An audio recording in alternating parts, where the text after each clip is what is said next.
প্রত্যেকদিন ভিডিওতে ভয়েস দিতে বসলে শুধু একটাই টেনশন হয়, আজকে ভিডিওর প্রথমে কি বলে শুরু করব।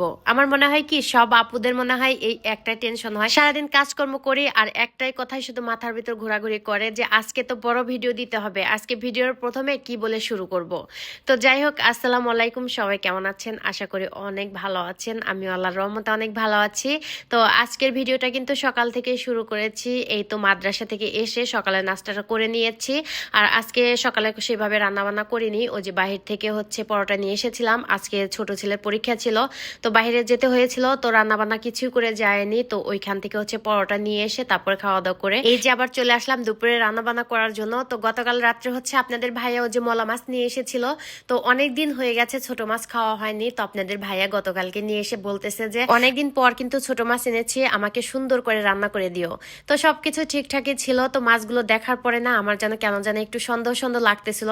মনে হচ্ছিল কি যে মাছগুলা মনে হয় ভালো পানির না পচা পানির মাছ, কেমন যেন গন্ধ লাগতেছিল। আমি মাছ দেখলেই বুঝতে পারি যে কোন মাছ মজা লাগবে আর কোন মাছ মজা লাগবে না। তো আমি একটু বেশি করে ময় মশলা দিয়ে রান্না করতেছি যাতে করে গন্ধটা না থাকে। আজকে কিন্তু একদম হাতে পাটায় মশলা বেটে তারপর রান্না করতেছি। পেঁয়াজ রসুন ব্লেন্ডার করা তা আছে, কিন্তু ওটা আর দিলাম না, দেখলাম যে আজকে একটু হাতে মশলা বেটে তারপর রান্না করি, তাহলে মনে হয় তরকারিটা একটু মজা লাগবে। তো আমার কাছে খুব একটা ভালো লাগেনি, কেমন যেন একটু গন্ধ গন্ধ টাইপের লাগছে, আমি খেতেই পারিনি। তো আপনাদের ভাইয়া বলতেছে বেশি একটা খারাপ লাগেনি, অল্প একটু গন্ধ লাগতেছিল। আমি আবার অনেক বেশি খুঁতখুঁতানি, আমি না সবকিছু ওইভাবে খেতে পারি না। আমার কাছে ওই যে কোটার সময় একটু গন্ধ লাগছে না, মনে হয়েছে কি ওইটা আর খাওয়া যাবে না। তারপরে একটু নিয়েছিলাম মানে তরকারিটা, তো দেখি যে কেমন যেন আমার কাছে ভালো লাগতেছে না। দেখেন কতগুলা ধনিয়া পাতা দিয়েছি যাতে করে তরকারিটা অনেক বেশি মজা হয়, কিন্তু ওইরকম হয় নাই। এখন কি করার, কিনে যেহেতু এনেছে ওটা তো আর ফেলে দেওয়া যাবে না। আমি চাঁদপুরে আসার পর থেকে আমার অনেক বেশি কষ্ট হয়েছে এই যে মাছ নিয়ে, মানে আমি কোনো রকমের মাছ আমি খেতেই পারি না। আপনারা হয়তো বা খেয়াল করতে পারেন যে আমি হাতে গোনা কয়েক রকমের মাছ খাই, সব রকম মাছ আমি খেতে পারি না। এই যে মলা মাছ, তারপরে কাসকি মাছ আছে, তারপর তেলাপয়া মাছ, পাঙ্গাস মাছ, তারপরে আর একটা কি যেন মাছ আছে। তো এইগুলোর মধ্যেই কিন্তু সবসময় আপনাদের ভাইয়া বাজার করে নিয়ে আসে, অন্য কোনো মাছই নিয়ে আসে না। তো ওই যে চিংড়ি মাছটা আমার খুব পছন্দ, চিংড়ি মাছ ইলিশ মাছ এইগুলা বেশিরভাগ কেনা হয়, আর ওইরকম বেশি একটা মাছ কেনাও হয় না।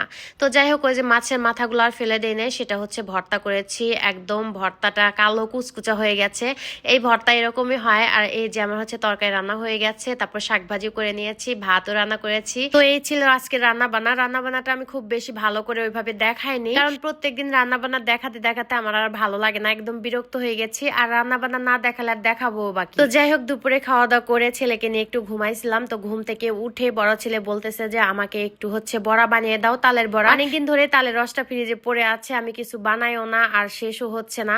তো ভাবতেছি যে মাঝে মাঝে এইভাবে ছেলেদেরকে একটু বড়া করে দেব, তারা খাবে আর শেষ হয়ে যাবে। আর অনেক দিনের কোনো জিনিস যদি ফ্রিজে থাকে তাহলে কিন্তু ওইটা খেতেও ভালো লাগে না।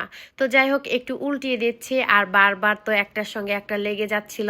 আর কড়াইটা গরম হওয়ার আগে আমি বড়াগুলো দিয়ে দিয়েছি, সেই কারণে কেমন যেন প্যানের সাথে একদম লেগে যাচ্ছিল। তেলটা যদি একটু বেশি করে গরম করে তারপরে আমি বড়াগুলো দিতাম তাহলে আর এরকম হতো না, মানে তেলটা গরম হওয়ার আগে আমি বড়াগুলো দিয়েছিলাম, সেই কারণে এরকম হচ্ছে। যাই হোক, বড়াগুলো কিন্তু ভাজা হয়ে গেছে আর অফ ক্যামেরায় কিন্তু সবগুলা বড়াই আমি ভেজে নিয়েছি, অনেকটা পরিমাণে গুলেছিলাম। সবকিছুতে ভিডিওতে ওইভাবে দেখানো যায় না, ভিডিওটা অনেকটাই বড় হয়ে যায়, কেটে কেটে অল্প একটু দেখায়, আর অফ ক্যামেরায় কত কিছু করতে হয়। তো যাই হোক, আজকের ভিডিওটা এই পর্যন্তই। আর আমার ভিডিওটা ভালো লাগলে অবশ্যই লাইক কমেন্ট শেয়ার করবেন, আর আমার পেজটি ফলো দিয়ে পাশে থাকবেন।